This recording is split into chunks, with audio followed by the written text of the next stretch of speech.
fans, welcome back to Room 237 as I continue my October marathon of anthology films. And this is the last of the Amicus anthologies. Not the last one I'll do, but the last one to come out. At least when Amicus was still Amicus. The producers would go on to do other ones that aren't really Amicus, but they get mixed in. And that's 1974's From Beyond the Grave. And I have to say, I thought the cover for The House That Dripped Blood was kind of piss poor. This is awful. This is a terrible cover for this movie. If you look up the original poster, that's actually a pretty cool cover. But yeah, I guess it's cheaper to do this sort of Microsoft Photoshop for this kind of cover. Came out in 1974, and it was directed by Kevin Connor, who also directed Motel Hell, The House Where Evil Dwells, bunch of stuff for TV, like 2004 TV version of Frankenstein. He also Great Expectations, some Sherlock Holmes stuff, Land That Time Forgot. Got a pretty decent body of work. And again, produced by Max Rosenberg and Milton Subotsky. Now, I've reviewed Dr. Terror's House of Horrors, Asylum, and The House That Dripped Blood. And in both Asylum and House That Dripped Blood, I said the more of these Amicus anthologies I watch, the better they seem to get. That doesn't quite ring true with this film. Like previous Amicus films, it does have a really good cast. Of course, we have Peter Cushing coming back in a smaller role. He's in the wraparound and the in-between segments, but he's still Peter Cushing. He's still, giving it everything he has. Donald Pleasance in a very different role than I think we're used to seeing him in, to a certain extent. His real-life daughter, was it Angela Pleasance? I think that's her name. Yep, Angela Pleasance, his real-life daughter. And David Warner. So you have a really good cast. It's just, I feel like this movie is all over the place. From its title to its wraparound to like the connective tissue of the stories, it feels like it's trying to do too many things. Like From Beyond the Grave, I think that really only makes sense for like the first and the last story.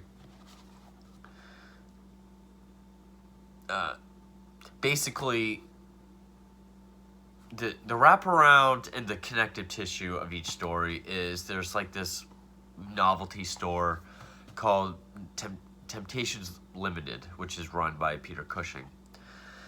And this came out in 1974, 3 years after Cushing's wife Helen tragically passed away.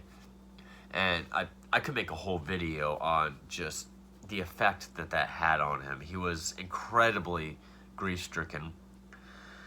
So much so that even when Hammer did Dracula AD 1972, he had lost so much weight and aged so much from grief that they even rewrote his character. He still has a bit of a gaunt appearance, like you can tell he's gone through some weight loss and has aged a bit, but he's still giving it everything he has. He still brings the Peter Cushing class and effort he does to every role. He's the proprietor of this novelty store, and you get the idea it's going to be like one of those enchanted items that we've seen in the Friday the 13th TV series, Stephen King's Needful Things, stuff like that. But really, it's more about these customers sort of screwing or cheating Cushing out of money or stealing the items, and then they get their comeuppance. Not even so much with the items, not always. So, like, that's what I mean about, like, the whole idea of this store. I guess it's more about the, Peter Cushing as the proprietor sort of making these things happen because they cheat him. But then, like, the last story, it really is more about the item itself, because the guy doesn't cheat or screw Cushing, and the item does sort of, bring on the story itself. So it really is, the writing's kind of all over the place. It's not, I feel like it's not really sure what it wants to do. I will say, the first story, as predictable as it is, as, the kind of story it is, it's David Warner. He buys this old mirror. I don't even remember how he cheats Cushing out of it.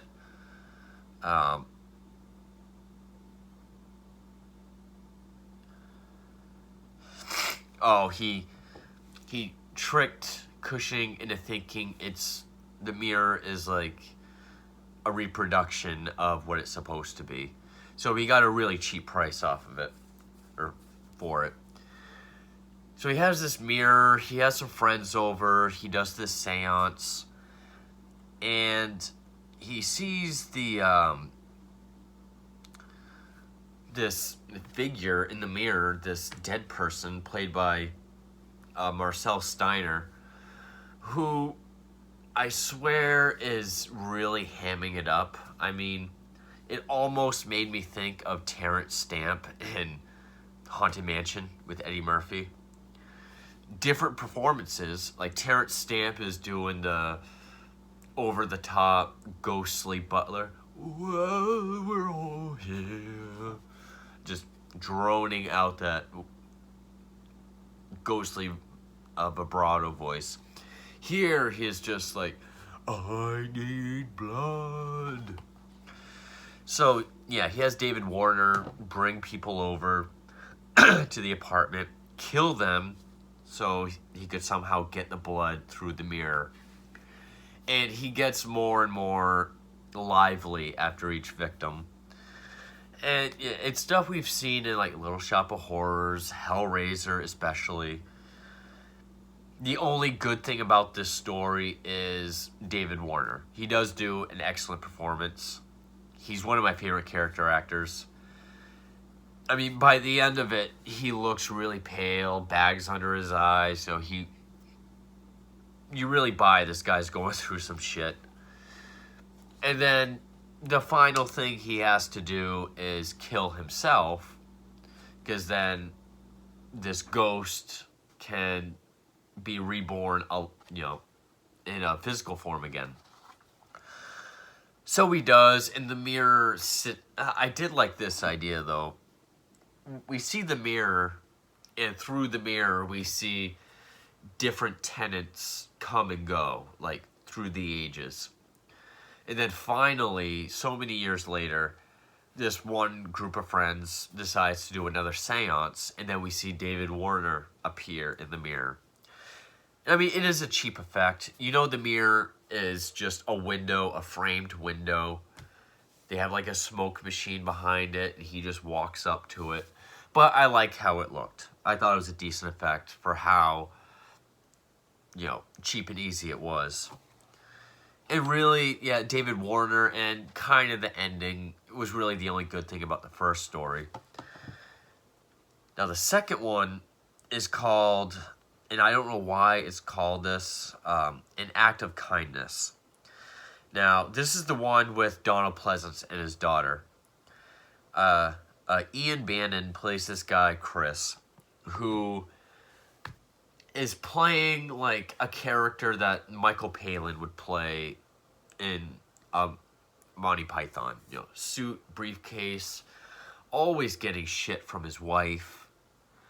Just always bagging on him for how he doesn't make much money. He's a poor husband. He's a shitty father. And he just keeps taking it.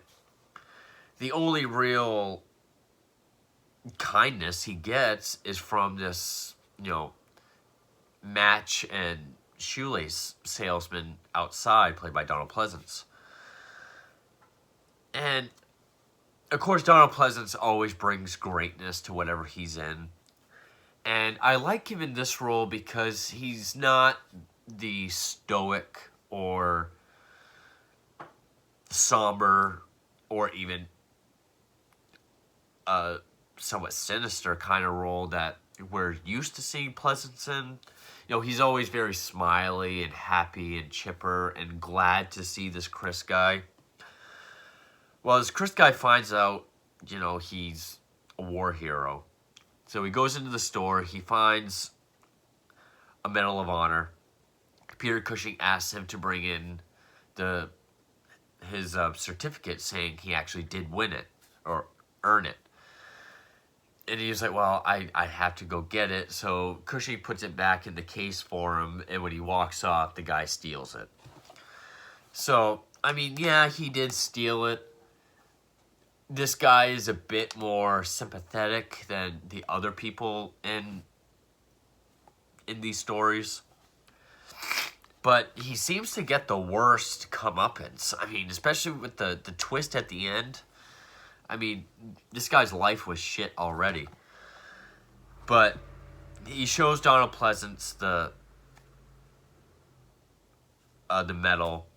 They become friends. Pleasance invites him over for dinner, where he meets his daughter, played by his real-life daughter, Angela Pleasance. And Angela Pleasance's performance is... Okay, there's, Stepford Wives creepy. She is a whole other level. Just this really sort of deadpan, almost robotic, just there's nothing there. Just the blank stares and just monotone voice. And the way she says things, I'm here to serve you. Do you want me to? Do you command me? Just the way she does it is very creepy. So her performance helps this story too, but this story is the longest one. I was able to watch it, but at times I was just like, where is this story going? And where is the medal gonna take place in this? Isn't this about a guy with his, store of sort of enchanted items of some sort? I kind of got that with The Mirror. That was kind of the perfect blend of, okay, a crappy customer and, a haunted item. But this, after he shows the medal to Donald Pleasance, that's pretty much it. Chris has an affair with Angela Pleasance. And then she makes this doll that looks like his wife. And she says she can make, things better, can make her go away. And he keeps telling her, do what you want, it's up to you. And that's when she gets that creepy look on her face, almost smiling. It's like, do you command me? Do you want me to? She has a knife. When she cuts it, blood comes out. He races home, and his son looks scared. Wife's bleeding. She's dead. But then, the next... And then both Pleasances walk in, and the next scene is them getting married, and even the son, his own son, is all like, yeah, cheers. I'm glad for this marriage. And the twist is really out of nowhere. They do kind of foreshadow it a little bit. When it's time to cut the cake, she says, do you command me to? And he's like, yeah, of course. But when she goes to cut the cake, she cuts the groom figure on top of the cake We see blood trickle down, then we see actual Chris who's bleeding, and he falls and dies. And then both Donald and Angela Pleasant sort of put their armor around the son, and this is where we see Pleasance kind of get that sinister look, because he's been so happy and pleasant, pun intended, throughout the whole story. But now he kind of has that stoic Donald Pleasance that we're kind of used to, and he's like, we always answer the prayers of a child one way or another. So it's like the kid just hated his parents, and they answered his call. Because there's scenes where the parents are giving each other shit, and each time one insults the other one, both ways, it shows the son laughing. So I guess it kind of foreshadows it. The only thing that really lies within this story is the performance of the two Pleasances. That's it. Now, the third story is the humorous one.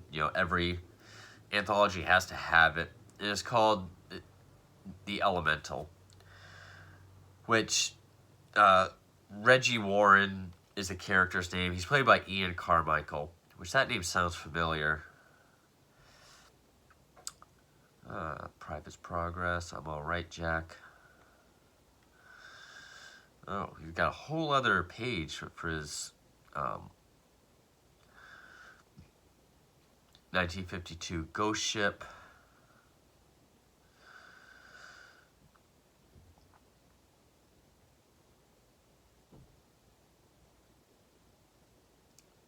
Last film was in 1989. But anyway, so yeah, he's this businessman who he wants to get he calls it a snuff box. Whatever that is. I guess it's for cigarettes. I guess that's what they're called. And he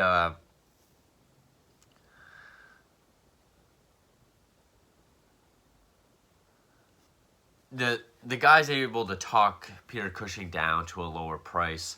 So even then, it's not like he's really screwing him. He's,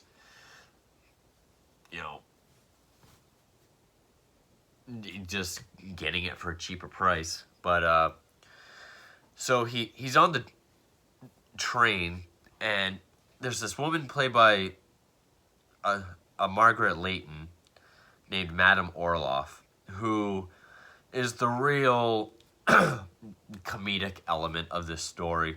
And she did do a good job. She was kind of fun to watch. She's got these really big, magnifying glasses. Kind of gives her, a cross-eyed look, almost like a Karen Black kind of look. Like when she wears glasses. Which I never even thought Karen Black was cross-eyed until I read a thing where a lot of critics said she was. But she keeps poking his newspaper, saying he has an elemental on his shoulder, which she says is like an evil entity that is growing out of his shoulder. And right there is just like, okay, this is gonna be really silly. Of course he doesn't buy it. Gets home, and when he's near his wife, it's like there really is something. Of course, we don't see it. But it scratched me or pulled my hair or something. And she thinks he did it. Then they're laying in bed. And she feels like she's being strangled. But of course, they're facing the opposite way in the bed. She thought he was doing it. And tried to kill her. So he calls Madame Orloff because she gave him her card. And she comes over and, she does her thing. And basically the house is getting destroyed. I'm guessing that's the humor. Books coming off shelves, furniture blowing around and breaking, windows blowing out. And she's always just like, well, okay, that should be good. That's fine. It kind of comments on the mess, and this is the one story that does feel like it's aware of itself. It's aware of what it's doing. It knows it's really silly having this invisible monster on his shoulder, getting an exorcist to take care of it. Then him and his wife are sitting there at night by the fire, and they hear something upstairs. He goes up to investigate. He gets hit down the stairs, and he sees his wife. And then she sort of has this voice coming out of her like, "You denied me life." So it's like this thing now has possessed her full body. It like kills him and then just walks up to the door and just like, Tor Johnson just pushes it down and walks out. And that's the end of the story. And then the last one is, what was it called? The Door. Yeah, called The Door. There's a young writer played by Ian Ogilvy, which was he in, I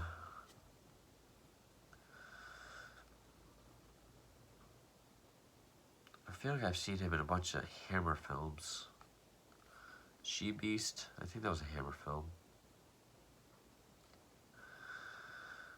No, that was Miracle Films. Anyway, the name sounded familiar. But he sees this sort of, it's kind of gaudy, but it's cool looking. This big, like, medieval looking door with like a demon's face on it. Kind of looks silver. Like it belongs in like an evil castle somewhere. He wants to buy it. He does talk Cushing down or offer him a lower price. Cushing takes it. And he goes out back to get something, and he leaves the till of the cash register open with the money sitting on top. It shows him acknowledging it. Camera pans down, sees it. But when Cushing comes up to give him his receipt, he sees that the money's still there. He didn't steal it.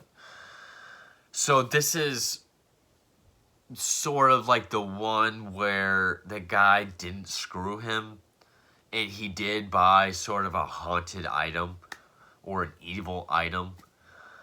And that's what I mean by how this film is sort of all over the place with what it's trying to do. So he gets this door, and he makes that the door to the pantry. And he gets some medieval looking stuff to put up. And when he opens the door, there's like this evil sorcerer behind it. His wife is played by Leslie Ann Down, and Sir Michael Sinclair, played by Jack Watson, an evil occultist. And, if you go in it, he can trap your soul. And I liked the look of this world. It was very foggy. Obvious smoke machines, but I like the look of the inside. And, it doesn't have anything bad happen to the main character. He's able to fight back. The guy's trying to kill his wife or take the soul of his wife. So he just starts axing the door. And the door starts to bleed. I thought that was cool. We sort of see his body kind of get more mangled as it happens. And that's basically it. I mean, they notice there's like this world and there's a being in there. It is kind of slower. And then the wraparound is, because in between each segment, we see this sort of shady looking guy walking around by the shop, kind of casing it. So he walks in, he wants to buy a gun off Peter Cushing. So he hands it to him, and then he holds, he tries to rob Peter Cushing with almost looks like a old pirate gun. And of course, Cushing isn't scared, and this is where we find out the obvious, that he himself is some sort of magical being, because the guy's shooting at him, and I did like this shot, like Peter Cushing walking towards the camera, like he's walking towards the guy, and he's just like puffing on his pipe, unfazed, and we kind of see like sparks, like the bullets are bouncing off of him. He throws the gun at him, bounces off of him, and he like trips backwards and falls in an Iron Maiden, like a coffin-shaped Iron Maiden. And I love Peter Cushing's reaction, and he says like, "Nasty," or even I think when the guy stole the Medal of Honor, he said like, "Naughty," just in his Peter Cushing way. That's just excellent. And then I did like his ending where he walks up to the main door, looks at the camera, is like, "Stop by sometime. Every item you purchase comes with a special surprise." And he just kind of smirks, goes inside. And that's the end of the movie. And I gotta say, there's no way I'm kind of stumped on whether they knew this was going to be their last anthology. Because, I mean, you do have a really good cast, a very capable cast. But, I don't really know how to explain it. It's just, especially after, like, Asylum and The House That Dripped Blood, I mean, this is very lackluster. I mean, the title, the whole concept with the store and the haunted items, and then people cheating, Cushing, and getting their comeuppance, it's all over the place. Again, really only the first and last story does it really kind of make sense. The mirror is like from beyond the grave. David Warner did screw Peter Cushing out of it. He gets his comeuppance. Kind of makes sense. But the last guy didn't screw Cushing. Well, I guess that's the reason why he got to live. Or was the hero of that story. Because all his items are actually, there's something about each item. It's, it was directed, the direction by Kevin Conner, whether it be how the world beyond the door looked, there really wasn't, or maybe some of the tricks, like with the mirror in the first story when we see someone behind it. There are shots that do look decent and, interesting and cool. But a lot of times, like, stories like the second and third one, there's really not much to each one. It's just a very lackluster horror anthology. I don't know if this will be a rant, because it's not like I hated the film. I mean, I've seen way worse. I've seen fucking Creepshow 3. It's not Creepshow 3. I would put Dr. Terror's House of Horrors above this. I guess it's just unfortunate that this is the last of the Amicus anthologies. I know there's 2 more. There's The Uncanny. Well, there's Torture Garden, which came out before this. Then there's The Uncanny and Monster Club, which came after. That were produced by Sabatsky, but not put out by Amicus. And then there's Tales That Witness Madness. That's a completely different company and producer, but get mixed in with Amicus. Maybe those will be better. I hope they are. I've heard that they are. Yeah. It's just really poor. That's all I can say. I don't hate it. Each story did have some element that made me want to keep watching it, whether it be, okay, let's see what exactly there is about this item, but then it goes nowhere with the item itself. like the Donald Pleasance story, but there's Donald and Angela Pleasance that makes it entertaining. I mean, she was very creepy in this. But yeah, just it is one of the more poor anthologies that I've seen, and it's unfortunate. But 1974 is From Beyond the Grave. Thank you for watching.